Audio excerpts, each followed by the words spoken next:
الحمد لله. أما بعد فأعوذ بالله من الشيطان الرجيم. بسم الله الرحمن الرحيم. ولا تأكلوا أموالكم بينكم بالباطل وتدلوا بها إلى الحكام لتأكلوا فريقا من أموال الناس بالإثم وأنتم تعلمون. سورہ البقرہ آیت نمبر 188. آج بیان ہوگا مال حرام سے اجتناب. رسول اللہ صلی اللہ علیہ وسلم نے اللہ تعالیٰ سے شرم و حیا کی دوسری جامع علامات یہ بیان فرمائی کہ وَلْيَحْفِظُ الْبَطْنَ وَمَا حَوَى، یعنی آدمی اپنے پیٹ اور اس میں جمع کردہ چیزوں کی حفاظت کرے. اس ہدایت کا اولین منشا حرام کمائی سے اجتناب و احتیاط ہے. ساتھ میں ان اعضاء و جوارح کے غلط کاریوں سے حفاظت کی طرف بھی اشارہ ملتا ہے جو پیٹ سے متعلق ہے، مثلا شرمگاہ، ہاتھ، پیر اور دل کو برائیوں سے بچانا. یہ سب باتیں قابل لحاظ ہے اور ان کی رعایت رکھے بغیر اللہ تبارک و تعالیٰ سے شرم حیا کا حق ادا نہیں ہو سکتا. قرآن کریم اور احادیث طیبہ میں جا بجا حلال مال اختیار کرنے کی تاکید اور حرام سے اجتناب نہ کرنے پر سخت وعیدی وارد ہوئی ہے، اور قرآن سنت میں واضح ہدایت دی گئی ہے کہ آدمی حرام ذرائع سے مال جمع نہ کرے. قرآن کریم میں فرمایا گیا ہے وَلَا تَأْكُلُوا أَمْوَالَكُمْ بَيْنَكُمْ بِالْبَاطِلِ وَتُدْلُوا بِهَا إِلَى الْحُكَّامِ لِتَأْكُلُوا فَرِيقًا مِنْ أَمْوَالِ النَّاسِ بِالْإِثْمِ وَأَنْتُمْ تَعْلَمُونَ.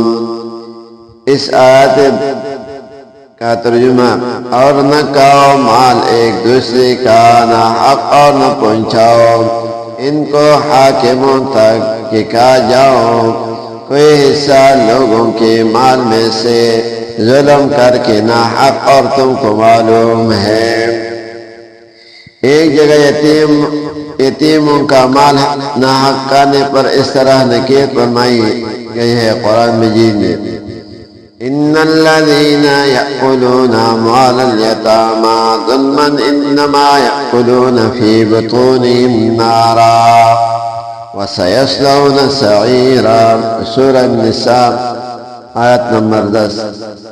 جو لوگ کھاتے ہیں مال یتیموں کا نہ حق وہ لوگ اپنے پیٹوں میں آگ ہی بھر رہے ہیں اور ان قریب داخل ہوں گے آگ میں. ایک جگہ ارشاد ہے یا ایھا الذین آمنوا لا تأکلوا اموالکم بینکم بالباطل الا ان تکون تجارۃ عن تراض منکم. سورۃ النساء آیت نمبر 29. اے ایمان والو نہ کھاؤ مال ایک دوسرے کے آپس میں نہ حق مگر یہ کہ تجارت ہو آپس کی خوشی سے. یہی حکم ہر حرام مال کا ہے. جو مال بھی شریعت کی رعایت رکھ کے بغیر حاصل کیا جائے گا وہ موجب عذاب ہوگا اور اس کا استعمال کرنے والا اللہ کے رحمت سے دور ہو جائے گا. ارشادات نبی صلی اللہ علیہ وسلم میں حضرت ابو ہریرہ رضی اللہ عنہ کی روایت ہے کہ آن حضرت صلی اللہ علیہ وسلم نے ارشاد فرمایا ان اللہ طیبا لا يقبل الا طیبا فإن اللہ امر المؤمنین بما امر به المرسلین فقال يا أيها الرسل كلوا من الطيبات واعملوا الصالحات إني بما تعملون عليم. اللہ تعالیٰ پاکیزہ ہے اور وہ پاکیزہ مال کے علاوہ کوئی اور مال اپنے دربار میں قبول نہیں کرتا، اور اللہ تعالیٰ نے پاکیزہ چیز استعمال کر کرنے کے بارے میں مومنین کو بھی وہی حکم دیا ہے جو رسولوں کو دیا ہے۔